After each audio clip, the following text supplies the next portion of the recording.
Hello good morning students. Yes, કેમ છો? બધા જ મજામાં હશો કે?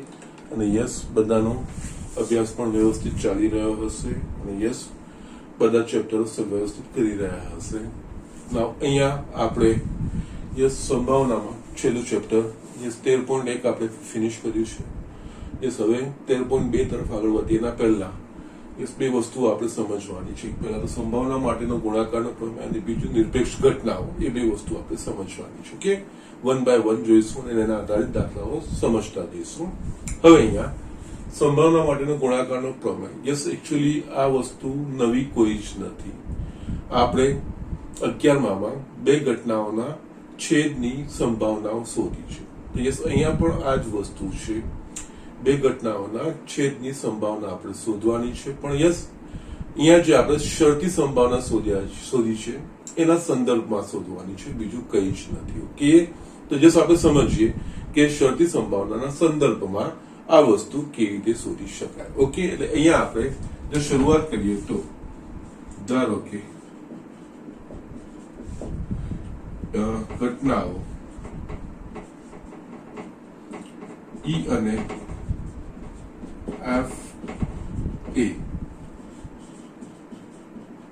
નિર્દેશાવકાશ એસ ની ઘટનાઓ છે. એટલે કોઈ એક પ્રયોગ સાથે સંકળાયેલી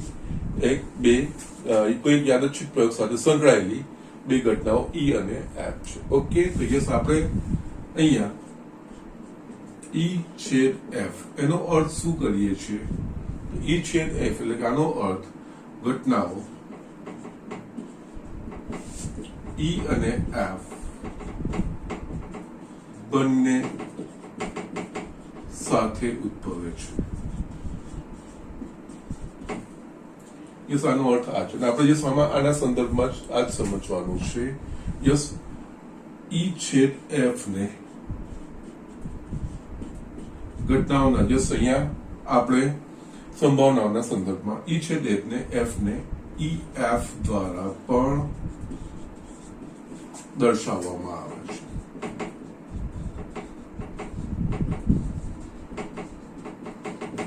ઓકે, ના હવે આપણે જે ભણી ચૂક્યા છે એના સંદર્ભમાં સમજવું હોય તો એના પહેલા આપણે જસ્ટ આવી ઘટનાઓ કેવી હોઈ શકે તો યસ, આપણે બહુ સિમ્પલ ઉદાહરણ લઈએ, સમજાવું છું તમને. જસ્ટ એક ઉદાહરણ તમને લઈને બતાવું.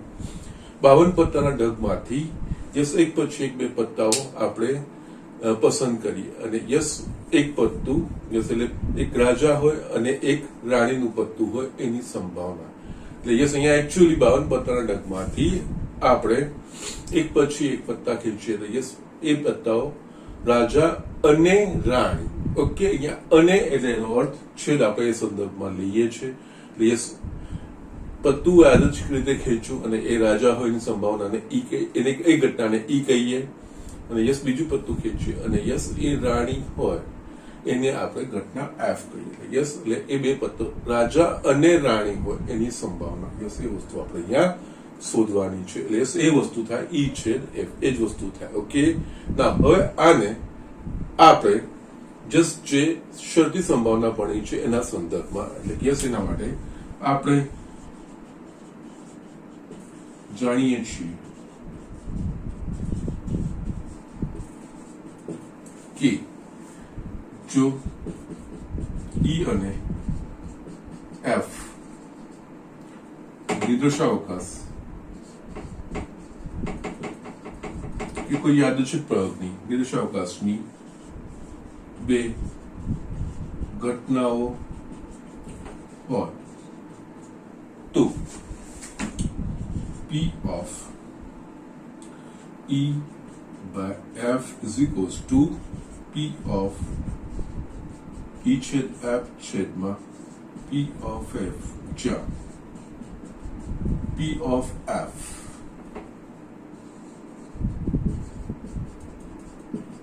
is not equals to 0.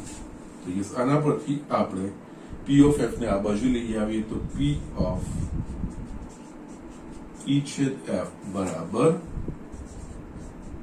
P of F into P of E by F. આ બે સંભાવનાનો ગુણાકાર અહીંયા આપણે લીધો, આ છેદ લીધો. ઓકે યસ આનો અર્થ સમજવો હોય તો યસ બે પત્તા એક પછી એક અને યસ અહીંયા આ વસ્તુ ધ્યાન રાખવાની કે જસ આપણે પુરવણી સહિત ને પુરવણી સિવાય એ વસ્તુની વાત કરતા હોય જે સામાન્ય રીતે આ વસ્તુમાં એક પછી એક એટલે પુરવણી સિવાયની વાત હોય ઓકે અહીંયા પી ઓફ ઈ છેદ એફ અને યસ અહીંયા જો દ્રષ્ટાંત લઈએ તો યસ પહેલું પત્તું આપણે જે ખેંચીએ યસ જે પત્તું આપણે પસંદ કરીએ અને એ રાજા હોય એ ઘટના ઈ અને જે પત્તું એક આપણે પસંદ કર્યું અને એ જો રાણી હોય તો એની ઘટનાને એફ કહીએ તો એક પત્તું રાજા અને એક રાણી હોય એની સંભાવના ઈ છેદ એફ એટલે કે યસ પહેલું પત્તું પી ઓફ એફ એટલે કે યસ અહીંયા રાણી છે પછી અહીંયા અને બીજું પત્તું એટલે કે રાણી ખેંચ એટલે કે આ ઘટના થઈ ગઈ છે મને રાણી મળી ગઈ છે એની સંભાવના મેં શોધી લીધી છે હવે એના સંદર્ભમાં એના સાપેક્ષમાં હવે બીજું પત્તું છે હું પસંદ કરું એ રાજા હોય આનો અર્થ આ રીતે પી ઓફ એફ એટલે કે એફ ઘટના એટલે કે બે આપણે અહીંયા ઘટનાઓ છે એ બે પછી એક પત્તાઓ આપણે પસંદ કરવાના છે ઓકે એક પછી એક પત્તા એટલે પહેલું પત્તું પસંદ કર્યું એ પી ઓફ એફ એટલે એની સાથે જે ઘટના સંકળાયેલી હોય એ અને હવે બીજું પત્તું ખેંચે છે ત્યારે પહેલી ઘટના થઈ ગઈ છે અને યસ એ પહેલી ઘટનાને સંદર્ભમાં બીજી ઘટના આ બેનો ગુણાકાર એ આપણને આ વસ્તુ મળે બીજું કઈ જ નહીં અહીંયા આ વસ્તુ આપણે 11માં કરી પણ છે અને અહીંયા આપણે જે શરતી સંભાવના જોઈ છે એ શરતી સંભાવનામાં આ શરતી સંભાવના થઈ ગઈ એનો મતલબ એફ ઘટના થઈ ગઈ છે એની સંભાવના એને સાપેક્ષ ઈ થવાની સંભાવના એટલે એ બંનેનો છેદ એટલે કે બંને ઘટનાઓ એક સાથે થવાની સંભાવના એવો અર્થ અહીંયા નીકળે ઓકે એ જ રીતે આપણે બીજું બી આપણે સૂત્ર લખી શકીએ છીએ એ જ રીતે પી ઓફ એફ બાય ઈ એટલે કે યસ ઈ ના સાપેક્ષે એફ ની શરતી સંભાવના ઓકે યસ અહીંયા પી ઓફ ઈ છેદ એફ છેદમાં પી ઓફ ઈ જ્યાં P of E is not equals to 0 અહીંયા પણ આપણે આને આ બાજુ લઈ જઈશું તો પી ઓફ ઈ છેદ F is equals to P of f into P of f by E.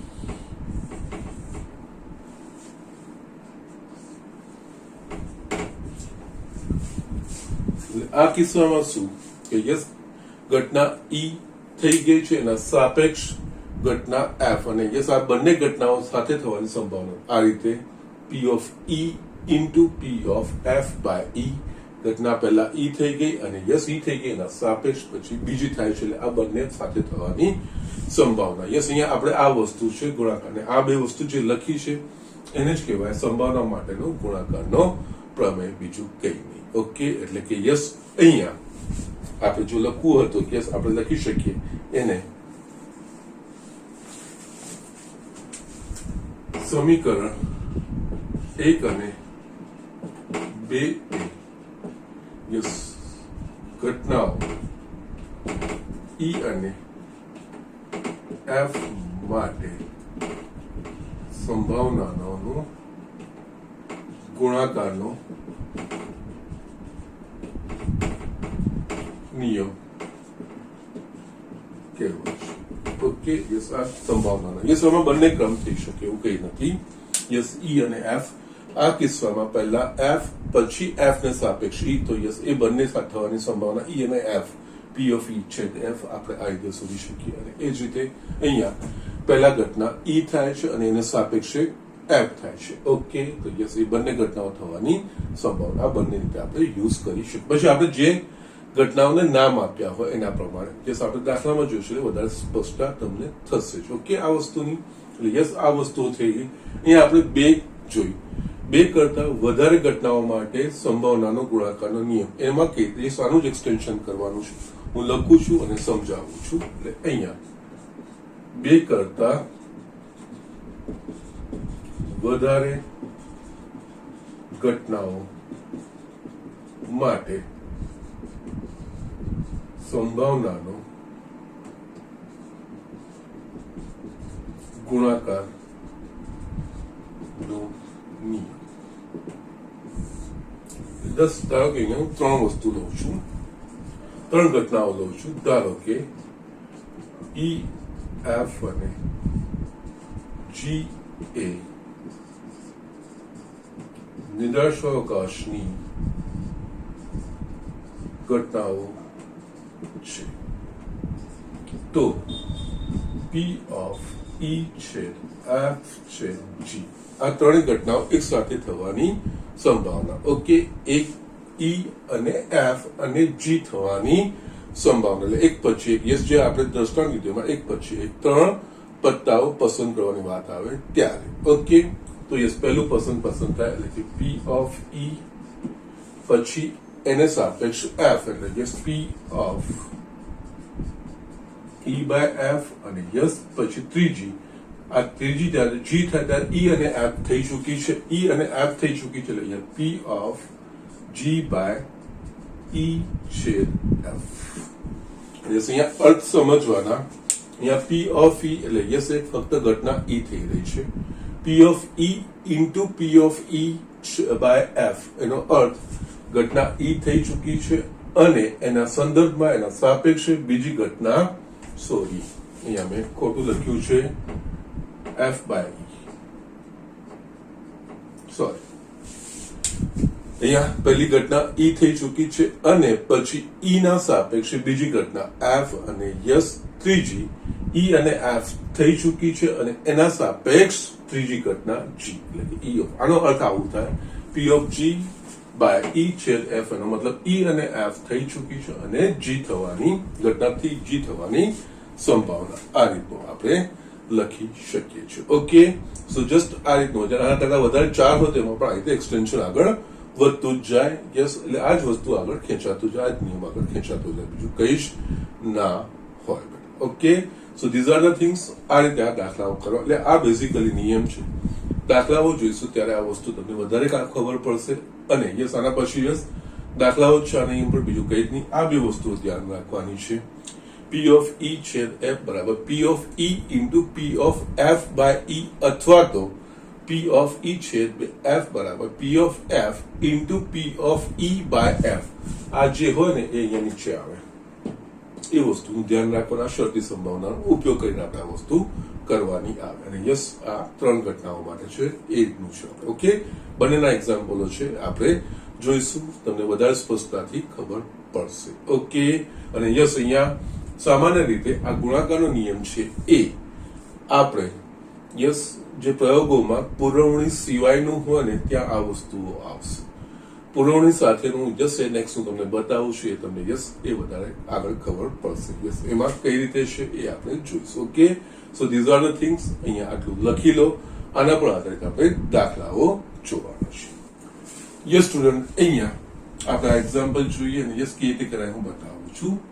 એક પાત્રમાં 10 કાળા રંગના અને 5 સફેદ રંગના દડા છે.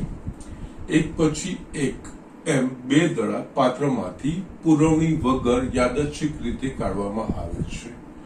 યાદચ્છિક રીતે પસંદ થયેલ બંને દડા કાળા રંગના હોવાની સંભાવના કેટલી?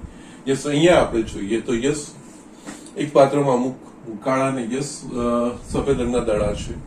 એમાંથી આપણે એક પછી એક પુરવણી વગર, ઓકે, આ શબ્દ એટલે કે યસ પહેલો દડો પસંદ થાય, પાછો એની અંદર મૂકવાનો નથી ને પછી બીજો દડો પસંદ આપણે કરવાનો છે. ઓકે, યાદચ્છિક રીતે પસંદ કરવાના બંને દડા એટલે કે પહેલો દડો પણ કાળો હોય અને બીજો દડો પણ કાળો, પહેલો દડો પણ કાળો હોય અને દેટ ઇઝ આ બે ઘટનાઓનું વર્ણન કરવાનું અને આ બે ઘટનાઓનો છેદ શોધવાનો થશે. અને એક પછી એક પુરવણી સિવાય એટલે કે પ્રથમ જે પસંદગી કરી જે દડો આપણા પાસે આવી ગયો હોય એ દડો પાછો આપણે પાત્રમાં મૂકવાનો નથી. યસ, એટલે આ રીતે આપણે કરવાનું છે. એટલે અહીંયા આપણે જોઈશું તો શરૂઆત પહેલા તો અહીંયા નિર્દેશ અવકાશમાં શું થઈ શકે એમ, અને એક પછી એક એટલે કે એક સાથે બે દડાઓ પસંદ નથી કરવાના, એક પછી એક એટલે યસ ક્રમમાં આપણે આગળ વધવાનું છે. એટલે અહીંયા તો પહેલા 10 કાળા એટલે કે 10 બ્લેક પ્લસ 5 સફેદ એટલે 5 વ્હાઇટ એટલે કે કુલ 15 દડાઓ છે. ઓકે, આ વસ્તુ થઈ ગઈ. એટલે યસ એક પછી એક આપણે પસંદ કરવાના છે. ઓકે, ના અહીંયા ધારો કે ઘટનાઓનું વર્ણન કરવાનું. ધારો કે ઘટનાઓ ઈ. યસ, પ્રથમ પસંદ થયેલ દડો કાળા, એક પછી બંને કાળા રંગના હોવા જોઈએ, કાળા રંગનો છે. એફ દ્વિતીય પસંદ થયેલ દડો કાળા રંગનો છે.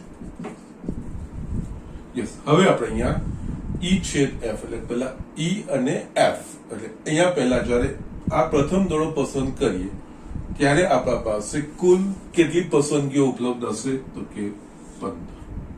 ઓકે, એટલે કે ઉપલબ્ધ પસંદગીઓ 15 અને એક કાળો હોય જેમાં કાળા કેટલા છે 10, 10 માંથી કોઈ એક કાળાની પસંદગી થાય. ઓકે, એટલે યસ અહીંયા પહેલા લખીશું અહીંયા પી ઓફ ઈ પ્રથમ પસંદ થયેલ દડો કાળા રંગનો છે. એટલે યસ પ્રથમ દડો પસંદ કરીએ ત્યારે આપણા પાસે ઉપલબ્ધ પસંદગી 15 માંથી કોઈક આવી શકે. એટલે કુલ પસંદગીઓ 15, એમાંથી આ ઘટનાને અનુકૂળ એટલે કે કાળા રંગનું, કાળા રંગ કેટલા દડા હોય એક વખતે 10, 10 માંથી કોઈ એક એટલે 10 થાય. એટલે આ 5 દુ અને 5 એટલે કે પી ઓફ ઈ બરાબર 5 ધરી 2/3. ઓકે, હવે આપણે બીજી ઘટનાનો વિચાર કરીએ. હવે પહેલો દડો પસંદ થઈ ગયો છે, એક દડો આપણે કાઢી લીધો છે પુરવણી સિવાય, એટલે હવે પાછો અંદર મૂકવાનો નથી.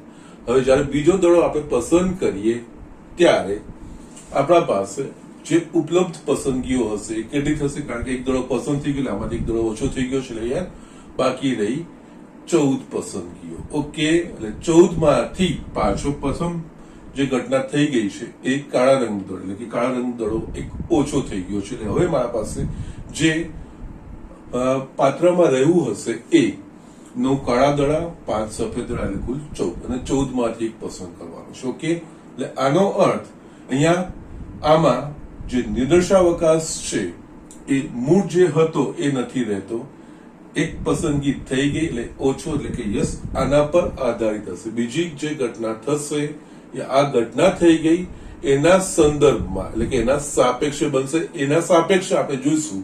તો હવે જે ઉપલબ્ધ પસંદગીઓ છે મારા પાસે 14 થઈ ગઈ છે ને એમાં જે કાળા રંગના છે પણ 9 દડા રહ્યા છે. ઓકે, તો એ વસ્તુ એકચ્યુઅલી આ જે બીજી ઘટના શોધીશું બીજું કે નહીં, ઘટના એફ ની શરતી સંભાવના કહેવાશે. ઓકે, ઘટના એફ ની ઘટના ઈ ને સાપેક્ષ શરતી સંભાવના, કારણ કે આ ઘટના થઈ ગઈ છે. હવે પ્રથમ દડો આપણે પસંદ કરી દીધો, કાઢી લીધો છે અને હવે એ પુરવણી સિવાય છે એટલે પાછું મૂકવાનો નથી, એટલે આની ઇફેક્ટ બીજા પર પડશે. એટલે યસ, એટલે અહીંયા બીજી ઘટના એટલે પી ઓફ એફ બાય ઈ આપણે લખવું પડશે. આપણે જે શરતી સંભાવના જોઈ પહેલી ઘટનાના સંદર્ભમાં, હવે આમાં બીજી ઘટના એટલે કે આ વખતે મારા પાસે 14 પસંદગીઓ ઉપલબ્ધ હશે. એટલે 14 માંથી કોઈ દડો એમાંથી એ પણ કાળા રંગનો હોય અને અહીંયા એક દડો કાળો પસંદ થઈ ગયો હોય તો યસ હવે એક ઓછો એટલે 9 દડાઓ એમાંથી કોઈ એક દડો હોય એટલે કે 9/14. યસ, હવે આના પરથી માટે પી ઓફ ઈ છેદ એફ પહેલા ઈ થઈ જાય છે તો P of E into P of F by E, જે આપણે જસ્ટ હમણાં ગુણાકારનો નિયમ ભણ્યા એના પ્રમાણેનું. એટલે પી ઓફ ઈ મારા પાસે છે 2/3 અને P of F by E 9/14. 2 17 ની 3 તો 9 એટલે કે યસ 3/7. એક પછી એક દડો પુરવણી સિવાય પસંદ કરી અને કાળા રંગનો હોય એની સંભાવના 3/7. આ રીતે આપણે આ વસ્તુઓનું એક્સપ્લેનેશન કરવાનું છે. આપણે આગળ શોધ્યું જ છે, આ બધી 11માં કર્યું જ છે, પણ અહીંયા આપણે શરતી સંભાવના સંબંધમાં પહેલી થઈ ગઈ. એટલે અહીંયા જો હજુ બી વિચારવું હોય ને, જો પહેલી ઘટના થાય છે ત્યારે યસ આખો નિર્દેશાવકાશ ઉપલબ્ધ છે, જેટલા બી ઘટકો છે બધી વસ્તુ, અને બીજી ઘટના જયારે કરું છું ત્યારે એના આ ઘટના થઈ ગઈ છે એના સંદર્ભમાં જે બાકી નિર્દેશાવકાશ એટલે જે નિર્દેશાવકાશ બને એ નિર્દેશાવકાશમાંથી બીજી ઘટના થશે એટલે યસ બીજી ઘટના એટલે જે રીતે આપણે આગળ જે સમજ્યા હતા E બાય F એટલે કે F ઘટના થઈ ગઈ છે તો F સાથે સંકળાયેલ જે નિદર્શાવકાશ હોય એના સાપેક્ષ E ના જે ઘટકો હોય એ રીતનું અહીંયા આપણે એટલે E માં જે વ્યાખ્યાયિત કરેલું હોય એને અનુકૂળ જેટલા ઘટકો F માંથી હોય એટલે અહીંયા આ વસ્તુ થશે E થઈ ગઈ છે એટલે યસ નિદર્શાવકાશ બદલાઈ ગયો છે એના પ્રમાણે જે વસ્તુ ચેન્જ થાય છે એ વસ્તુ આપણે અહીંયા સમજવાનું હોય છે ઓકે તો આ વસ્તુ આપણે એ રીતે કરી શકીએ છીએ અને અહીંયા જો એક દડો કાળા રંગનો અને એક દડો સફેદ રંગનો એવું આપણને કીધું એક પછી એક તો પહેલી તો આ જ વસ્તુ થશે બીજામાં 14 અને યસ એમાં સફેદ કારણ કે પહેલો કાળો પસંદ થઈ ગયો એટલે 5 એટલે 5 ભાગ્યા 14 એ રીતનું થશે જો એક કાળા રંગનો અને એક સફેદ રંગનો એ રીતનું આપણને કીધું હોય તો ઓકે તો જસ્ટ આ રીતે આપણે આ દાખલાઓ કરવાના છે ઓકે અને એ જ રીતે તમે અહીંયા બંને સફેદ રંગના હોય એ વસ્તુની બી કરી શકો છો અને એમાં 5 બાય 15 અને 4 બાય 14 એ રીતે થશે ઓકે એ રીતે લખીને એ રીતે પણ તમે દાખલો કરી શકો છો એટલે આ રીતે આ દાખલાઓ કરવાના હોય છે okay so just write down અહીંયા ખાલી ધ્યાન રાખવાનું વર્ણન ઘટનાઓનું લખવાનું સાંકેતિક રીતે આપણે કન્વર્ટ કરવાનું બીજું કંઈ જ નથી okay so just do it fast yes student અહીંયા મેં બીજો દાખલો લખ્યો છે સારી રીતે જીતેલા 52 પત્તાની થોકડીમાંથી પુરવણી વગર યાદચ્છિક રીતે 3 પત્તા એક પછી એક પસંદ કરવામાં આવે છે પસંદ કરેલા પત્તા પૈકી પ્રથમ 2 પત્તા રાજાના અને ત્રીજું પત્તું એકો હોવાની સંભાવના કેટલી અહીંયા 52 પત્તામાંથી એક પછી એક 3 પત્તા ખેંચવાના છે યસ એટલે પહેલું પત્તું રાજાનું અને બીજું પત્તું રાજાનું અને ત્રીજું પત્તું એકો હોય એની સંભાવના એવું આપણને કીધું છે ઓકે એટલે અહીંયા 3 ઘટનાઓનું છે જસ્ટ આપણે જે એક્સટેન્શન લખ્યું હતું 3 ઘટનાઓ થવાની સંભાવના યસ અહીંયા આ શબ્દો બહુ ધ્યાન રાખવાના પુરવણી વગર ઓકે તો યસ પુરવણી વગર એટલે કે યસ એક પત્તું આપણે પસંદ કરીએ પાછું આપણે મૂકવાનું નથી એની અસર બીજું પત્તું પસંદ કરીએ એના પર પડે બીજું પત્તું પસંદ આપણે કરીએ એ પાછું આપણે મૂકવાનું નથી એટલે એ પહેલું બીજું જે પસંદ થઈ ગયા હોય એની ત્રીજા પર અસર પડે ઓકે એટલે આ થઈ શરતી સંભાવના બીજું કઈ એકની બીજા એકને સાપેક્ષ બીજી ઘટનાઓ થાય છે એટલે અહીંયા આપણે પહેલા તો 52 પત્તાના ઢગમાંથી એક પછી એક સમય કોઈક સમય એક જ પત્તું પસંદ કરવાનું છે ક્રમમાં એક પછી એક ત્રણ એક સાથે પસંદ કરવાના નથી ઓકે એટલે અહીંયા ઘટનાઓનું વર્ણન કરી નાખો એટલે અહીંયા કુલ પત્તા એ 52 ઓકે એટલે યસ જેટલા પત્તા હશે શરૂઆતમાં જે હશે એના માટે 52 પસંદ હશે પછી પસંદ થઈ ગયું પત્તું પાછું મૂકવાનું એ પ્રમાણે પસંદગીઓ ઘટતી જાય એ વસ્તુ આપણે સમજવાની છે ધારો કે ઘટનાઓ અને યસ અહીંયા છે ને જેટલું બને એટલું જે સંકેતો એની સાથે જો જોડી નાખશે ઘટના તો એ સારું રહે અહીંયા રાજા જેને આપણે પત્તામાં કે વડે દર્શાવીએ છીએ અને એકા જેને આપણે એ વડે દર્શાવીએ છીએ તો એના પ્રમાણે ઘટનાઓનું વર્ણન કરશે તો સરસ રહેશે યસ એ સરળતાથી તમે વસ્તુ લખી શકશો ધારો કે ઘટનાઓ K1 પ્રથમ પસંદ કરેલ પત્તું રાજાનું છે K2 યસ બીજું પસંદ કરેલ પત્તું એ પણ રાજાનું છે અને યસ એ ત્રીજું પસંદ કરેલ પત્તું એકો છે આપણે અહીંયા શોધવાનું છે P of K1 K2 A yes K1 છેદ K2 છેદ A એટલે K1 K2 A આપણે સંકેતમાં લખી જોઈએ મેં E છેદ F ને EF વડે દર્શાવી છે એ વસ્તુ ઓકે યસ અહીંયા એક પછી એક કરવાનું છે એટલે અહીંયા પ્રથમ પત્તું પસંદ કરીએ એટલે આ ઘટના થાય ત્યારે આપણા પાસે કુલ પસંદગીઓ જે ઉપલબ્ધ છે 52 એટલે 52 માંથી કોઈ એટલે 52 અલગ અલગ પત્તા એટલે 52 પસંદગીઓ હોય અહીંયા P of K1 okay P of K1 એટલે એ વખતે પ્રથમ પત્તા વખતે કુલ પત્તા ઉપલબ્ધ હશે 52 એટલે 52 માંથી કોઈ એક એટલે કુલ પસંદ ઉપયોગી 52 અને એ રાજાનું હોય. યસ 52 પત્તાના ઢગમાં રાજાઓ 4 હોય એટલે 4 માંથી કોઈ એક પસંદ થાય એટલે યસ એ 4 બાય થાય 52 એટલે યસ 1/13. નેક્સ્ટ એક પહેલું પત્તું પસંદ થઈ ગયું, પુરવણી વગર છે એટલે એ પત્તું આપણે પાછું મૂકવાનું નથી. હવે અને એ રાજાનું પસંદ થઈ ગયું છે એવું વસ્તુ છે. તો હવે એટલે કે આ ઘટના થઈ ચૂકી છે, રાજાનું એક પત્તું પસંદ થઈ ગયું છે ને હવે બીજું પત્તું પસંદ કરવું એ રાજાનું એટલે કે આ શરતી સંભાવનાની વાત. આ ઘટના થઈ એટલે અહીંયા બીજી વસ્તુ થશે P of K2 by K1.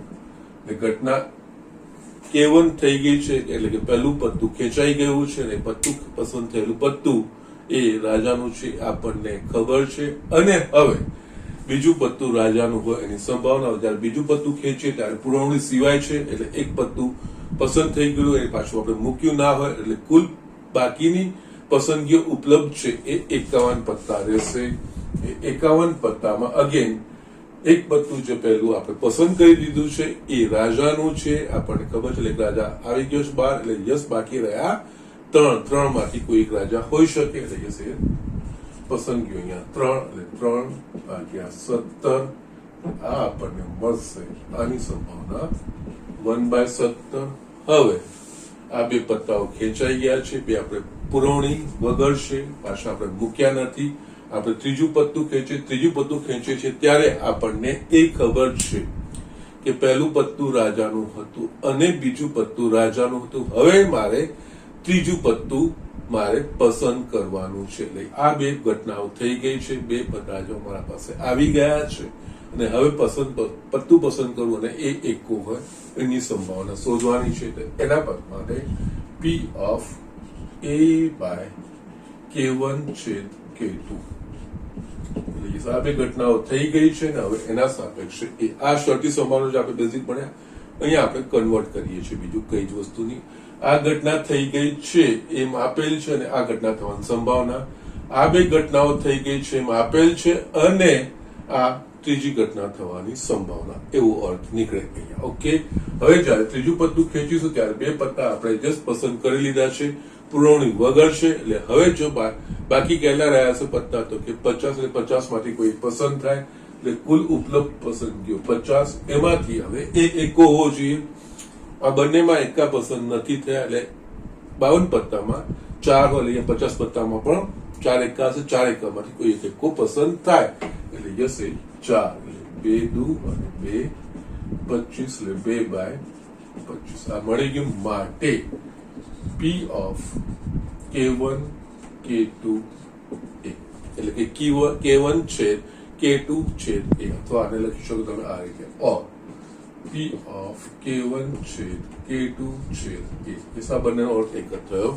એ બીજું કઈ પહેલા ઘટના K1 થઈ ગઈ અને સાપેક્ષે K2 થાય એટલે P of K2 by K1 અને યસ આ બંને થઈ ગયા પછી ત્રીજી ઘટના A થાય છે A છેદ A by K1 છેદ K2. આ વસ્તુ ત્રણેય વસ્તુ આપણે શોધી કાઢી છે. 1/13 1/70 into 2/25. આ બધાનો તમારે ગુણાકાર કરવાનો રહેશે ને યસ એનો જવાબ તમારી પાસે આવશે 2/5525 2/5525. તમારી પાસે કેલ્ક્યુલેટર હોય ને યસ આનો કઈ અપૂર્ણાંક જવાબ લખવાની કોઈ જરૂર નથી. આ રીતે જે જવાબ લખાતા હોય તે લખવાના છે, કોઈ જ પ્રોબ્લેમ નથી. Okay, I think it should be a clear one. આ વસ્તુ તમને સમજાવી દેવી જોઈએ. પુરવણી વગર યસ પુરવણી વગરની થતી હોય આ રીતની જસ્ટ આપણે દડાની જોઈ અને આપણે આ બીજી પત્તાના ડગમાંથી જોઈ અને યસ પહેલા કેસમાં આપણે બે ઘટનાઓ એક પછી બીજી થાય છે એ બંને ઘટનાઓ થવાની એક પછી એક જે ઘટનાઓ થવાની સંભાવના છે શોધીના પ્રમાણે યસ એક પછી એક 3 ઘટનાઓની આ રીતે આ દાખલાઓ સિમ્પલ રીતે થતા હોય છે. ઓકે, તો જસ્ટ આ વસ્તુ લખી લો. હવે આપણે નિરપેક્ષ ઘટનાઓ અહીંયા હું એક કામ એ કરીશ કે અહીંયા સ્વાધ્યાયના દાખલા હું બંનેના ભેગા એટલે તમે નક્કી કરી શકો કે યસ ઘટનાઓ આ રીતે ગુણાકારના નિયમથી કરવાની છે કે હવે આપણે નિરપેક્ષ ઘટનાઓ ભણીએ છીએ એના પ્રમાણે છે. કારણ કે એનામાં બંનેમાં આપણે છેદની શોધવાની છે સંભાવનાઓ પણ યસ થોડો એપ્રોચ અલગ થશે. એટલે એ નિરપેક્ષ ઘટનાઓ આપણે જોઈ લઈએ, પછી સ્વાધ્યાયના દાખલા બંનેને આપણે કમ્બાઈન કરીશું, જેનાથી તમને સારી રીતે એ વસ્તુની સમજ કેળવાઈ શકાય. ઓકે, તો જસ્ટ ઝડપથી આ વસ્તુ લખી લો. યસ સ્ટુડન્ટ, અહીંયા આપણે નિરપેક્ષ ઘટનાઓ. ઓકે, યસ નિરપેક્ષ ઘટનાઓ શું છે, એની સંભાવના. એ નિરપેક્ષ ઘટનાઓ હોય ત્યારે બે ઘટનાઓ નિરપેક્ષ હોય કે ત્રણ ઘટનાઓ નિરપેક્ષ હોય તો યસ એમની સંભાવનાઓ કેવી રીતે શોધી શકાય એ વસ્તુ આપણે જોવાની છે. એટલે એ બધી જ ઘટનાઓ એક સાથે તેની સંભાવના, એ જ વસ્તુ આપણે જસ્ટ હમણાં જે ગુણાકારનો નિયમ મળ્યો પણ એમાં આપણે એકચ્યુઅલી અવલંબી ઘટનાઓનું હતું, અને અહીંયા નિરપેક્ષ ઘટનાઓ શું છે પહેલા આપણે સમજીશું. અને આ સમજવા માટે કે આની વ્યાખ્યા લખતા પહેલા આપણે જસ્ટ એક સિમ્પલ દાખલા ઉદાહરણથી આપણે વસ્તુ સમજીશું, પછી આપણે આની વ્યાખ્યા લખીશું. એટલે આપણને બહુ સારી રીતે આ વસ્તુની સમજ પડશે. ઓકે, એટલે અહીંયા જસ્ટ છે ને દાખલા તરીકે 52 પત્તાની થોકડીમાંથી એક પત્તું પસંદ કરવાનો યાદચ્છિક પ્રયોગ. આપણે આ પ્રયોગની વિચાર કરીએ છીએ કે 52 પત્તાની થોકડીમાંથી એક પત્તું પસંદ થાય. એટલે યસ આમાંથી જે બે ઘટનાઓ છે એ બે ઘટનાઓનું વર્ણન કરું છું. ધારો કે ઘટનાઓ ઈ પસંદ થયેલ પત્તું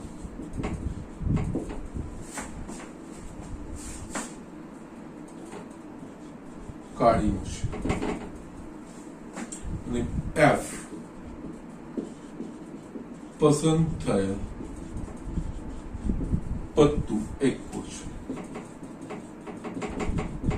અહીંયા જે મેં આ બે ઘટનાઓ લખીને આ બંને સ્વતંત્ર રીતે થાય છે. યસ, એટલે કે આપણે બે અલગ અલગ પ્રયોગો લીધા છે. અહીંયા પણ 52 પત્તામાંથી એક પત્તું, એક પ્રયોગમાં પસંદ થયેલ પત્તું કાઢીનું છે એવું, અને યસ બીજામાં પસંદ થયેલ પત્તું એ એકો છે. યસ, એ રીતે આપણે અહીંયા સમજવાનું છે. તો અહીંયા આપણે આ બેની સંભાવના શોધવી હોય તો યસ પી ઓફ ઈ બરાબર સ્ટ્રેટ હવે થશે. એક જ પત્તું પસંદ કરવાનું છે, એક પછી એકની વાત નથી, અહીંયા એક જ પત્તાની વાત છે.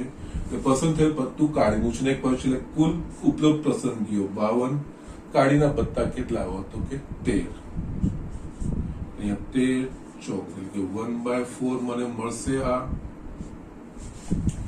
એ જ રીતે હવે આપણે નેક્સ્ટ જોઈએ તો આની સંભાવના પી ઓફ એફ.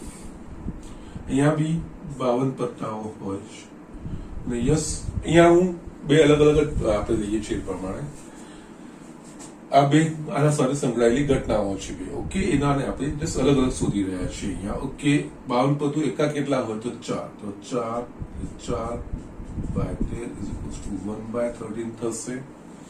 હવે આપણે અહીંયા વિચાર કરીએ આ બે નો છેદ, એટલે કે યસ જો મારે ઈ છેદ એફ નું વર્ણન જો વર્ણન કરેલું તો યસ પત્તો એક જ મારે ખેંચવાનો છે. ઓકે, તો યસ પસંદ થયેલ પત્તું કાઢીનું હોય અને તે એકો હોય, એનો મતલબ પસંદ થયેલ પત્તો કાઢીનો એકો છે. આ બંનેનો છેદ પસંદ થયેલ પત્તું કાઢશે એટલે અને પસંદ થયેલ પત્તું કાઢીનું છે અને તે એકો છે, એટલે એનો મતલબ પસંદ થયેલ પત્તો કાઢીનો એકો છે. પસંદ થયેલ પત્તું કાઢીનો એકો છે. ઓકે, એટલે આનો અર્થ જો મારે આ સંભાવના શોધવી, પસંદ થયેલ પત્તો કાઢીનો પત્તો એકો છે તો પી ઓફ ઈ છે એફ બરાબર યસ કુલ 52 પસંદગીઓ ઉપલબ્ધ હોય એમાંથી 52 પત્તામાં કાઢીનો કેટલો એકો કેટલો હોય તો એક જ, એટલે કે આ થાય 1/52. ઓકે, યસ અહીંયા આ બધા બોક્સ બનાવીને હું મૂકું છું કે ના હવે છે ને જસ્ટ શરતી સંભાવનાની વાત કરું છું એના પર. ઓકે, ના હવે આપણને ખબર છે અહીંયા P of E by F. Okay, P of E by F એટલે કે યસ પી ઓફ ઈ છેદ એફ છેદમાં પી ઓફ એફ એટલે કે યસ પી ઓફ ઈ છેદ એફ આપણે શોધ્યું છે 1/52 અને પી ઓફ એફ એ આપણા પાસે છે 1/13 પદોની ગોઠવણી કરીશું એટલે આપણને મળશે 1/4. એ જ રીતે P of F by E શોધો. P of F by E એટલે અહીંયા સૂત્ર પ્રમાણે P of E છેદ F છેદમાં P of E. E છેદ F તો 1/52 અને P of E that is 1/4. એટલે યસ પદોની ગોઠવણી કરીશું તો 1/3. યસ અહીંયા આપણે એક ઓબ્ઝર્વેશન કરીશું 1 અને 2 પરથી. 1 અને 2 પરથી P of E by F is equals to આપણને શું મળે છે 1/4 અને એકોની સંભાવના છે P of E અને P of F by E એની સંભાવના છે 1/13 એની બીજું કઈ નહીં F ની સંભાવના છે. અહીંયા આપણે એક નિરીક્ષણ કરી શકીએ કે અહીંયા P of E બરાબર 1/4 અને P of E by F એટલે ઘટના F થઈ ચૂકી છે અને ઘટના E થવાની સંભાવના એ પણ સમાન મળે છે. એટલે કે એનો અર્થ F નું ઉદ્ભવ એ E ના ઉદ્ભવ પર કોઈ અસર કરતો નથી. યસ અહીંયા આપણે જે સ્વતંત્ર રીતે ઘટનાઓ આપણે દીધી અને યસ અહીંયા આપણે જે શરતી સંભાવના ભણ્યા છે ઘટના F થઈ ગઈ છે અને એને સાપેક્ષ ઘટના E થવાની સંભાવના તો યસ એ બીજું કંઈ જ નહીં જે E ની સંભાવના આપણે શોધી હતી અને એ જ F ના સાપેક્ષ એટલે કે આનો અર્થ ઘટના F નો ઉદ્ભવ એ ઘટના E ના ઉદ્ભવ પર કોઈ અસર કરતું નથી અને એ જ રીતે અહીંયા પણ આ જ વસ્તુ છે. જો P of F એટલે કે યસ આપણે પસંદ કરેલું પત્તું યસ અહીંયા છે એ એકો છે તો યસ એ વસ્તુ છે તો યસ અહીંયા F by E તો યસ E થઈ ચૂકી છે અને F થવાની સંભાવના તો એ પણ 1/13 એટલે કે યસ અહીંયા F ના ઉદ્ભવ પર E ના ઉદ્ભવની કોઈ અસર પડતી નથી. આપણે F જ છે એ જ શોધીએ છીએ અને એ જ રીતે E ના ઉદ્ભવ પર F ની કોઈ ઘટના F ના ઉદ્ભવની કોઈ અસર થતી નથી. એટલે આ એકચ્યુઅલી બેઝિકલી કન્સેપ્ટ છે નિરપેક્ષ ઘટનાઓ. જો કોઈ બે ઘટનાઓ E અને F માટે કોઈ એકના ઉદ્ભવની સંભાવના એ બીજાના પરને અસર કરતી નથી કે એના પર ઇફેક્ટ થતી નથી તો આવી સંભાવના એકચ્યુઅલી નિરપેક્ષ ઘટનાઓ કહેવાય. ઓકે એટલે યસ અહીંયા આપણે આના પરથી એક જસ્ટ એની વ્યાખ્યા કરવાની છે કે કોઈ પણ એટલે આમાં બંને અરસપરસ E નો ઉદ્ભવ એ F ના ઉદ્ભવ પર અસર નથી કરતો કે F નો ઉદ્ભવ એ E ના ઉદ્ભવ પર અસર કરતો નથી. બંને અરસપરસ છે. ઓકે તો અહીંયા આમાં આને આપણે નિરપેક્ષ ઘટનાઓ કહેવામાં આવે છે. ઓકે અહીંયા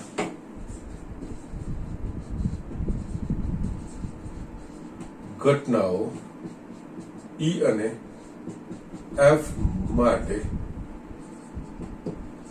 કોઈ એક ઘટનાનો ઉદ્ભવ એ બીજી ઘટનાના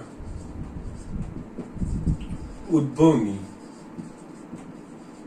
સંભાવના પર અસર કરતો નથી. ઓકે એટલે આના પરથી આપણે યસ એક વસ્તુ પર આપણે આવીએ આની વ્યાખ્યા નિરપેક્ષ ઘટનાઓની વ્યાખ્યા. જો E અને F એ નિદર્શાવકાશ S ની બે ઘટનાઓ હોય અને જો P of E is not equals to 0 કારણ કે આપણે અહીંયા આ સૂત્ર વાપરવું હશે તો આપણે P of E is not equals to 0 થવું જોઈએ આ સૂત્ર વાપરવું હશે તો P of F is not equals to 0 થવું જોઈએ. ઓકે જો P of E is not equals to 0 અને P of F by E is equals to P of F તથા P of F is not equals to 0 અને P of E by F is equals to P of E તો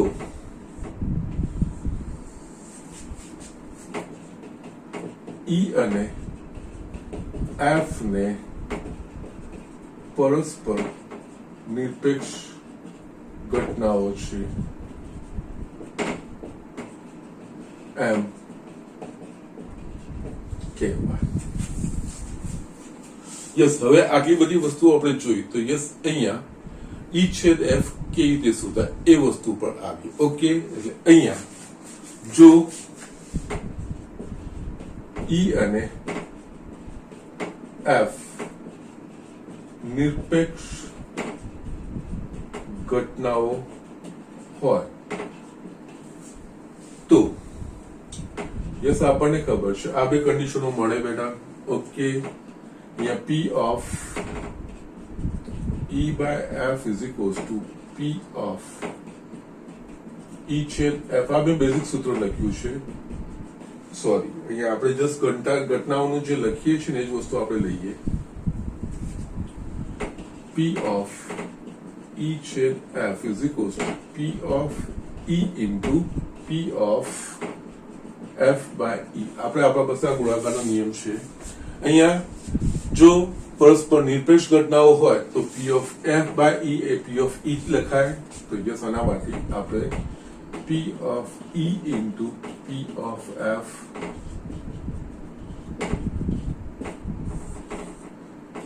કારણ કે E અને F નિરપેક્ષ છે માટે P of F by E is equals to P of F. એ જ રીતે આપણે બીજું પણ જે સૂત્ર છે P of F into P of E by F એમાં પણ જો નિરપેક્ષ હોય તો યસ એના પ્રમાણે આ જો આપણે લખ્યું છે એના પ્રમાણે યસ અહીંયા એક કિસ્સામાં E by F જે થશે એ વસ્તુ આપણે આ રીતે લખી શકીશું. P of E નિરપેક્ષ હશે તો યસ એટલે બેનો ગુણાકાર થશે. ઓકે, એટલે આપણે વ્યાપક રીતે કહી શકીએ જો કોઈ બે ઘટનાઓ માટે એટલે યસ કોઈ બે શૂન્યતર ઘટનાઓ માટે જો P of E છેદ F બરાબર P of E into P of F થાય તો E અને F એ પરસ્પર નિરપેક્ષ ઘટનાઓ છે. ઓકે, અથવા તો આપણને જે વર્ણન કરેલું હોય એના પરથી આપણને એ વસ્તુનું વર્ણન પરથી આપણે એ વસ્તુ પર એ કન્ક્લુઝન પર આવી શકીએ કે E અને F નો ઉદ્ભવ એ એકબીજાના ઉદ્ભવ પર અસર કરતો નથી. નિરપેક્ષ ઘટનાઓ છે અને એ ઘટનાઓનો જે મારે છેદ શોધવો છે તો P of E છેદ F તો બંને ઘટનાઓનો જે સંભાવના હશે પછી એમાં આપણે શરતી સંભાવના શોધવાની જરૂર નથી. સીધી જે નિર્દેશાવકાશમાંથી આપણે શોધતા હોઈએ છીએ સીધા મૂળ નિર્દેશાવકાશમાંથી એ જ ઘટનાઓ શોધીને એમનું ગુણાકાર આપણે લેવાનું છે. ઓકે, એટલે કે છેલ્લું કન્ક્લુઝન આપણે લખવું હોય એટલે કે જો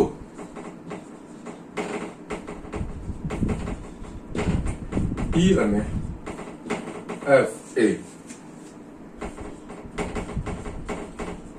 નિર્દેશાવકાશની નિરપેક્ષ ઘટનાઓ હોય તો P of E છેદ F બરાબર P of E into P of F.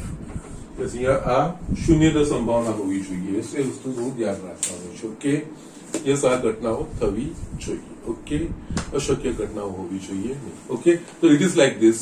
આમાં આ રીતે અને યસ તમને જો એક્ઝામ્પલ હું તમને આપું તો આપણે જસ્ટ હમણાં એક આપણે એક્ઝામ્પલ પહેલું જે જોયું હતું એક પછી એક બે પત્તાઓ પુરવણી સિવાય પસંદ કરવાનું છે. તો યસ પહેલું પત્તું પસંદ કરીએ અને પછી જ્યારે બીજું પત્તું પસંદ કરીએ ત્યારે પહેલું પત્તું પસંદ થઈ ગયેલું હોય એટલે યસ બીજી પસંદગી વખતે નિર્દેશાવકાશના ઘટકો ઓછા થઈ ગયા હોય અને એના પ્રમાણે બીજી ઘટના સુનિશ્ચિત થતી હોય. હવે જસ્ટ હું વર્ડ ચેન્જ કરું છું. 52 પત્તાના ડબ્બામાંથી એક પછી એક બે પત્તાઓ આપણે પસંદ કરવાના છે પુરવણી સહિત. એટલે યસ પસંદ કર્યું જે આપણે એને નોંધ્યું પાછું મૂક્યું અને પછી બીજું. તો યસ આ કિસ્સામાં તમે સમજશો કે યસ જો પહેલી ઘટના યસ એટલે કે આપણને એવું કીધું કે યસ 52 પત્તાના ઢગમાંથી એક પછી એક આપણે બે પત્તા ખેંચવાના, બે પત્તા પસંદ કરવાના છે, અને એક પત્તું રાજાનું અને એક પત્તું રાણીનું હોય પુરવણી સહિત, તો એની સંભાવના શોધો. તો પુરવણી સહિત થઈ ગયા. આ કિસ્સામાં તમે શું કરશો કે પહેલું પત્તું પસંદ કરશો ત્યારે કુલ પસંદગીઓ ઉપલબ્ધ 52 હશે, એમાંથી 4 રાજાના 4 ભાગ્યા 52 એ વસ્તુ થશે. અને યસ બીજું પત્તું જયારે પસંદ કરશો પુરવણી સહિત છે એટલે જે પસંદ કરેલું પત્તું પાછું અંદર મૂકી દીધું, અને જયારે બીજું પસંદ કરીએ છીએ ત્યારે જે ઉપલબ્ધ પસંદગીઓ હશે એ 52 પત્તાની હશે, અને 52 પત્તામાંથી રાણીના 4 યસ 4 માંથી એટલે યસ એ જ થયું બેટા. એટલે અહીંયા બંને કિસ્સામાં 1/13 1/13 આવશે, અને યસ આપણે બંનેનો ક્રમ બદલશું તો પણ એ જ વસ્તુ થશે. અને યસ બંને જે આપણે સ્વતંત્ર રીતે પ્રયોગ કરતા હોઈએ એક એક લઈને એ રીતના થશે, અને ત્યારે બંને પત્તાઓ એક રાજાનું એક રાણીનું હોત એ વખતે યસ એક પત્તું પસંદ કર્યું 52 પત્તાના ઢગમાંથી એ રાજાની સંભાવના, અને યસ 52 પત્તાના ઢગમાંથી એક પત્તું રાણીનું પસંદ કર્યું હોય એની જે સંભાવના છે એ બે સંભાવનાઓનો સ્ટ્રેટ હવે ગુણાકાર આવશે. ઓકે, તો જસ્ટ આ વસ્તુઓ આપણે સમજવાની હોય છે. ઓકે, તો જસ્ટ આ વસ્તુ છે નિરપેક્ષનું. એટલે યસ હવે જો તમે કોઈ દાખલાને એપ્રોચ કરો છો એટલે અહીંયા હવે આ વસ્તુ જ્યાં જ્યાં પોઈન્ટ આઉટ કરવાનો આવશે, અને યસ અહીંયાથી હું જે શરૂઆત કરું છું દરેક દાખલાઓમાં તમને એનો રેફરન્સ આવશે, અને સર વારે ઘડી જે તરફ તમને જસ્ટ રેફરન્સ આપતા હોય એ વસ્તુનું તમારે દાખલાઓમાં ધ્યાન રાખવાનું. એટલે હવે જો આવી રીતે એક પછી એક રીતે ઘટનાઓ થતી હોય કોઈ યાદચ્છિક પ્રયોગ સાથે, અને એમાં આપણે પહેલા એ નક્કી કરવાનું હોય, અને યસ એ બધી જ ઘટનાઓ એક સાથે થવાની સંભાવના આપણને કીધી હોય શોધવાની, તો એમાં પહેલા આપણે એ નક્કી કરવાનું કે યસ અહીંયા જે આપણે સંભાવનાઓ શોધવાની છે એ શરતી સંભાવના પ્રમાણે એટલે કે અવલંબી સંભાવના પ્રમાણે કે પછી નિરપેક્ષ પ્રમાણે, યસ એ જ શોધી નક્કી કરીને પછી એના પ્રમાણે જો ઈ અને એફ એ અવલંબી ઘટનાઓ હશે, જો નિરપેક્ષ ઘટનાઓ ના હોય તો એ અવલંબી ઘટનાઓ, એટલે કે યસ પહેલું જે આપણે જસ્ટ અત્યારે જે દાખલા કર્યા એ કિસ્સામાં પી ઓફ ઈ છેદ એફ શોધવો હશે તો P of E into P of F by E, અને જો ઈ અને એફ એ નિરપેક્ષ ઘટનાઓ હશે તો પી ઓફ ઈ છેદ એફ બરાબર P of E into P of F, કારણ કે યસ એફ ની ઉદ્ભવ પર ઈ ના ઉદ્ભવની કોઈ અસર પડવાની નથી જો નિરપેક્ષ હશે તો. આ રીતે આપણે અપ્રોચ કરવાના હોય છે. ઓકે, અહીંયા બીજી એક વસ્તુ એક બહુ મહત્વની છે, એ નિરપેક્ષ ઘટનાઓ અને પરસ્પર નિવારક ઘટનાઓ. આ બે શબ્દોને લઈને કન્ફ્યુઝન કરવાનું નથી, બંને વસ્તુઓ અલગ અલગ વસ્તુઓ છે. યસ એ થોડું જસ્ટ આના પછી એક નોટ લખાવું છું એટલે જસ્ટ તમને આ સમજાશે. અને યસ અહીંયા બે ઘટનાઓ છે, 3 ઘટનાઓ નિરપેક્ષ ક્યારે થાય એ વસ્તુની બી કન્ડિશન મારે અહીંયા લખવાની છે, અને પછી એના જે દાખલાઓ હશે એના તરફ આપણે આગળ વધીશું. ઓકે, તો પહેલા આટલી વસ્તુ લખી લો, આને આધારિત હું તમને નોટ લખાવડાવું છું. યસ સ્ટુડન્ટ, અહીંયા આપણે જે નિરપેક્ષ ઘટનાઓ જોઈ લીધી, અવલંબી ઘટનાઓ જોઈ લીધી, એટલે કે યસ અહીંયા હવે આખું આ વસ્તુને હું સમઅપ કરું અને જસ્ટ થોડો ડિફરન્શિએટ જે હોય છે જે વસ્તુનું ધ્યાન રાખવાનું, જે વસ્તુ તરફ પણ હું ધ્યાન આપું. ઓકે, એટલે નોટમાં ફર્સ્ટ જો ઈ અને એફ એ નિરપેક્ષ ઘટનાઓ ન હોય એટલે કે પી ઓફ ઈ છેદ એફ બરાબર P of E into P of is not equals to P of F, તો ઘટનાઓ E અને F પરસ્પર અવલંબી ઘટનાઓ છે એમ કહેવાય. અને આ પરિસ્થિતિમાં આપણે જે આગળ શરતી સંભાવનાવાળો ઈ છે એફ નો કન્સેપ્ટ વાપર્યો એ વસ્તુ કહેવાય, એ અવલંબી ઘટનાઓની વાત થઈ. જો નિરપેક્ષ તો સિમ્પલી આ બંનેની ઘટનાઓ જે સંભાવનાઓનો ગુણાકાર કરીને એનો છેદ શોધાશે. અને યસ બીજી વસ્તુ આ જે છે એ બહુ જ ઇમ્પોર્ટન્ટ નોટ છે. ઓકે, એ વસ્તુનું ધ્યાન રાખવાનું છે. પરસ્પર નિવારક ઘટનાઓ અને નિરપેક્ષ ઘટનાઓનો તફાવત. યસ, આ ફરક આપણે સમજવાનો. યસ, પહેલો મેઇન ફરક અહીંયા આપણે જોઈએ એની વ્યાખ્યામાં જ છે. એકચ્યુઅલી પરસ્પર નિવારક ઘટનાઓ એ નિદર્શાવકાશના સંદર્ભમાં છે. એટલે યસ, નિદર્શાવકાશના જે ઉપગણ હોય એ ઘટનાઓના સંદર્ભમાં છે. એટલે કે નિવારક ઘટનાઓ હોય એટલે કે બે ઘટનાઓમાં કોઈ સામાન્ય ઘટક ના હોય. એટલે કે જો બે ઘટનાઓ E અને F હોય એ પરસ્પર નિવારક હોય, એનો અર્થ E છેદ F બરાબર ફાઈ ખાલી ગણ કહેવાય. ઓકે, યસ, એ પરિસ્થિતિમાં P ઓફ E છેદ F બરાબર 0. ઓકે, અને જ્યારે નિરપેક્ષ ઘટનાઓ એ ઘટનાની સંભાવનાના સંદર્ભમાં છે. યસ, આ શબ્દ સમજવાનો છે. નિવારક ઘટનાઓ એ મૂળભૂત ઘટનાઓના સંદર્ભમાં છે, જ્યારે નિરપેક્ષ ઘટનાઓની સંભાવના, એક ઘટનાના ઉદ્ભવની સંભાવના એ બીજી ઘટનાના ઉદ્ભવની સંભાવના પર નિર્ભર નથી કરતી. ઓકે, એ રીતનું છે. જ્યારે આમાં નિરપેક્ષ ઘટનાઓમાં આપણે એ વસ્તુ નિરપેક્ષ ઘટનાઓમાં બે ઘટનાઓ નિદર્શાવકાશની છે અને બે ઘટનાઓમાં કોઈ સામાન્ય ઘટક નથી. એટલે કે એક ઘટનાનો ઉદ્ભવ બીજી ઘટનાના ઉદ્ભવનું નિવારણ કરે છે. એટલે કે એ બેનો છેદ ફાઈ હોય. જ્યારે આ કિસ્સામાં એટલે કે અહીંયા પરસ્પર નિરપેક્ષ ઘટનાઓમાં એટલે પરસ્પર નિવારક ઘટનાઓમાં એક પણ ઘટક સામાન્ય ના હોય, જ્યારે પરસ્પર નિરપેક્ષ ઘટનાઓમાં એવું ના પણ હોઈ શકે. યસ, કે સામાન્ય ઘટક હોઈ શકે છે, ના હોઈ શકે એવું શક્ય બનતું નથી. એટલે કે અહીંયા આપણે બેટા નિરપેક્ષ નિવારક ઘટનાઓમાં સામાન્ય પરિણામ કોઈ ના હોય E અને F માં, અને નિરપેક્ષ ઘટનાઓમાં સામાન્ય પરિણામો હોઈ શકે છે, ના પણ હોઈ શકે, હોઈ પણ શકે. એ વસ્તુ આપણે જસ્ટ રાખવાનું. એટલે અહીંયા આપણે જસ્ટ આ ફરક સમજવું હોય તો એમાં નિવારક ઘટનાઓ તો જસ એ યાદચ્છિક પ્રયોગના નિદર્શાવકાશના સંદર્ભમાં વ્યાખ્યાયિત છે. એટલે કોઈ નિદર્શાવકાશની બે ઘટનાઓ જે ઘટે છે ઘટનાઓની કમ્પેરિઝનમાં એના સાપેક્ષમાં છે, જ્યારે નિરપેક્ષ ઘટનાઓ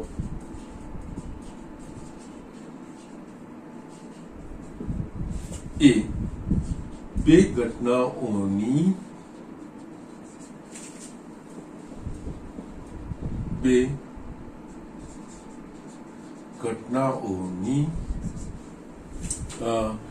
સંભાવનાના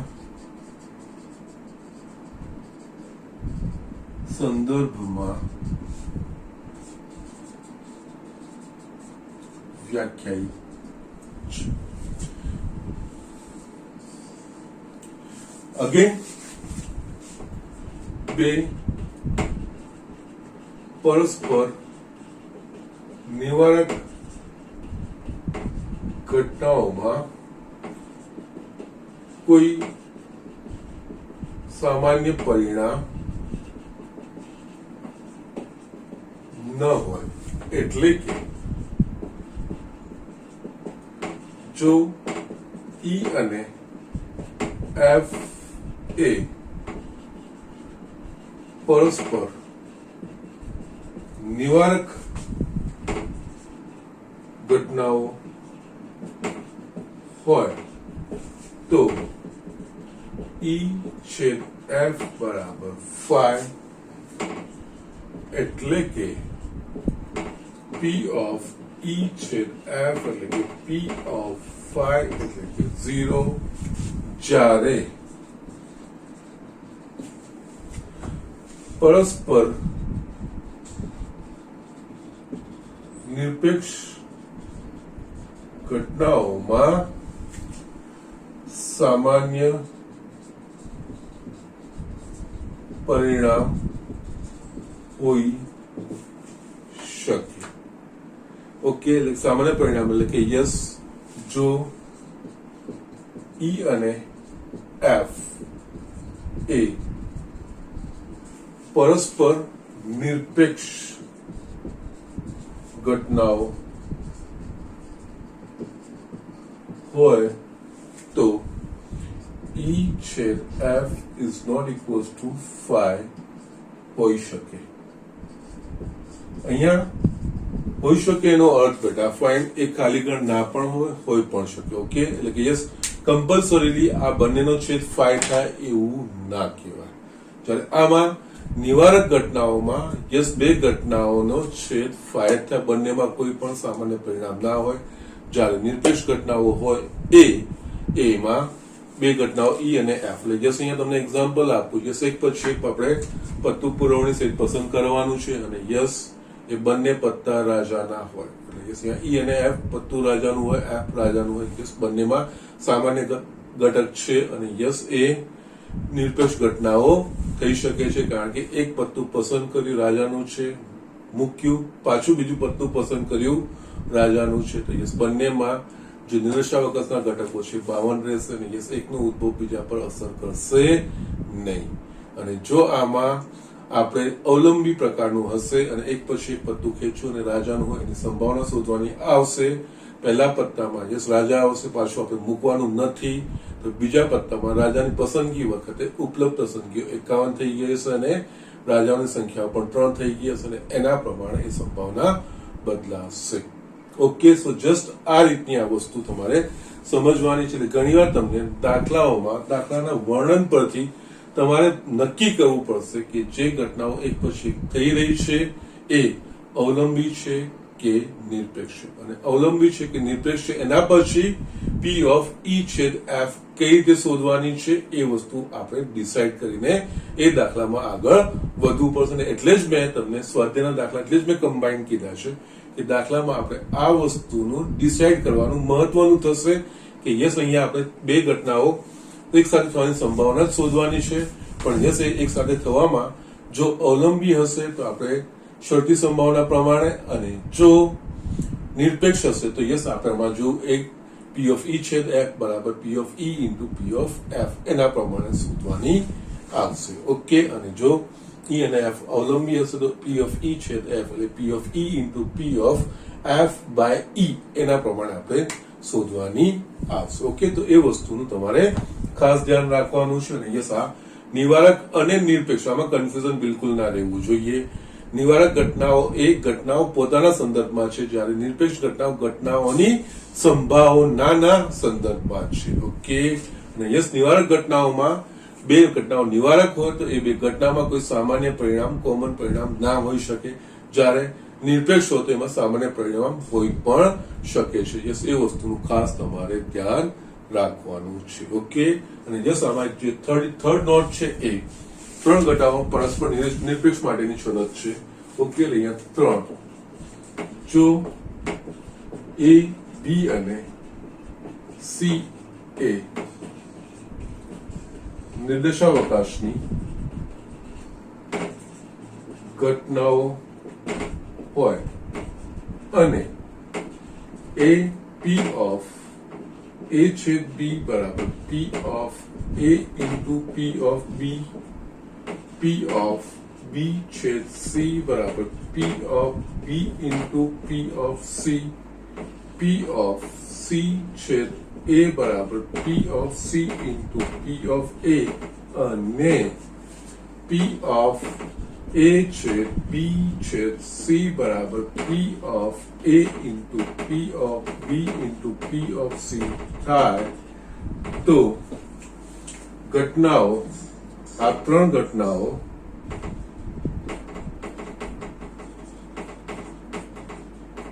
A, B અને C એ પરસ્પર નિરપેક્ષ ઘટનાઓ છે એમ કહેવાય જો ઉપર પૈકીની એક પણ શરતનું પાલન ન થાય તો આ ત્રણ ઘટનાઓ A, B અને C નિરપેક્ષ છે એમ ન કહેવાય. અહીંયા ત્રણ આપણે બે ઘટનાઓના સંદર્ભમાં બે ઘટનાઓ એ અને બી તો પી ઓફ એ છેદ બી બરાબર P of A into P of B થઈ જાય તો યસ અહીંયા આપણે ઘટનાઓ નિરપેક્ષ ઘટનાઓ છે એવું આપણે કહી શકીએ. ઓકે, અને પરંતુ ત્રણ ઘટના હોય તો ત્રણ ઘટનાઓમાં આમાં પી ઓફ એ છેદ બી બરાબર P of A into P of B છેદ સી બરાબર P of B into P of C છેદ એ બરાબર P of C into P of A અને પી ઓફ એ છેદ બી છેદ સી બરાબર P of A into P of B into P of C થાય તો અને તો જ આ ત્રણ ઘટનાઓ એ બી સી પરસ્પર નિરપેક્ષ ઘટનાઓ છે એમ કહેવાય. અને આ ચારમાંથી કોઈ પણ એક શરતનું જો પાલન નથી થતું તો એ નિરપેક્ષ ઘટનાઓ નથી. અને યસ આમાં આ ત્રણનું પાલન થાય અને આ ના થાય તો યસ આમાં એ પરિસ્થિતિમાં આપણે કહી શકીએ કે યસ એમાં જોડયુક્ત નિરપેક્ષ છે પણ એ ત્રણ નિરપેક્ષ નથી. એટલે એ અને બી નિરપેક્ષ છે, બી અને સી નિરપેક્ષ છે, સી અને એ પણ ત્રણેય નિરપેક્ષ છે એવું ના કહેવાય. યસ આ સ્ટેટમેન્ટ ધ્યાન રાખજો. ત્રણ નિરપેક્ષ એવું બતાવવું એટલે કે ઘટના એ બી અને સી ની સંભાવના એ બીજા પરસ્પર એકબીજાની સંભાવના ઘટનાઓના ઉદ્ભવના સંભાવના પર અસર કરતી નથી. તો એમના માટે આ ચાર શરતોનું પાલન થવું જોઈએ અને આ ચારમાંથી એક પણ શરતનું જો પાલન નથી થતું તો એ નિરપેક્ષ ઘટનાઓ નથી. પરંતુ એક બીજો કેસ એ છે કે આ ત્રણ ઉપરની ત્રણ જે શરત લખીને એ છે સી બી બરાબર P of A into P of B છેદ સી બરાબર P of B into P of C અને પી ઓફ સી છેદ એ બરાબર P of C into P of A ત્રણનું પાલન થાય અને આનું પાલન ના થાય તો એ કિસ્સામાં આ ઘટનાઓ ક્રમયુક્ત નિરપેક્ષ છે પણ ત્રણેય નિરપેક્ષ નથી એવું કહેવાય. ઓકે, એ રીતનું આપણે જે સ્ટેટમેન્ટ આપી શકીએ છીએ. ઓકે, તો યસ નિરપેક્ષ ઘટનાઓમાં આપણે આટલી જ વસ્તુઓ છે અને યસ આના પછી આપણે નિરપેક્ષ ઘટનાને રિલેટેડ આપણે એક બે એક્ઝામ્પલ જોઈ લઈએ અને યસ પછી સ્વાધ્યાય તરફ આગળ વધીશું, કમ્બાઈન કરીશું ત્યારે આપણને યસ શું તારવવાનું છે કેમ આ સર્વ વસ્તુ સાથે કરેલા છે વસ્તુ તમને ત્યારે રિયલાઇઝ થશે. નિરપેક્ષ અને અવલંબી છે વસ્તુનો વિચાર આપણે પહેલા કરવો પડશે પછીના પ્રમાણે દાખલામાં એપ્રોચ કરશે. અને અહીંયા જસ્ટ તમારી સ્ટડીઝ આ તમારે 2021માં જે રિડ્યુસ સિલેબસ કર્યો છે એના પ્રમાણે બસ આના પૂરતી જ છે, એના સિવાય બીજું કોઈ આમાંથી નથી. એટલે જશે પતિને પછી પ્રકરણમાં જે આપણે બતાવવા જેવા છે એટલે કે જે સિલેબસમાં એ લોકો રાખ્યા છે પ્રકરણ ઉદાહરણ કે પ્રકરણ સ્વાધ્યાયના એ જોઈને આ તરફ આગળ વધીશું. એટલે અહીંયા હું જસ્ટ સમઅપ કરું છું. નિરપેક્ષના આપણે નેક્સ્ટ લેક્ચરમાં જ લઈશું પણ યસ એ દાખલા કરતા પહેલા તમારે આ વસ્તુ બરાબર સમજી લેવાની છે. સંભાવના માટે ગુણાકારનો નિયમ, ઓકે, ગુણાકારનો પ્રમેય કે ગુણાકારનો નિયમ એ વસ્તુ જોઈ. એકચ્યુઅલી બંને આ વસ્તુ જ ગુણાકારના જ છે પણ યસ સંભાવનાઓ એટલે આપેલી ઘટનાઓ યસ પરસ્પર અવલંબી છે કે પરસ્પર નિરપેક્ષ છે એના પ્રમાણે અહીંયા ગુણાકારમાં આપણે થોડો ફરક કરવાનો છે. અને યસ બંને ઘટનાઓ છેદની જ ઘટનાઓ શોધવાની છે પણ ઇટ ડિપેન્ડ્સ કે નિરપેક્ષ છે કે અવલંબી છે નક્કી કરીને આપણે યસ આપણે આગળ વધવાનું છે. ઓકે, તો આટલું જસ્ટ વ્યવસ્થિત તૈયાર કરજો. નેક્સ્ટમાં આપણે આગળ વધીશું. આજે કોઈ હોમવર્ક નથી પરંતુ યસ સાથે કર્યા પછી જ આપણે આગળ વધીશું. Okay, so that's it. Next લેક્ચરમાં આપણે મળીએ છીએ.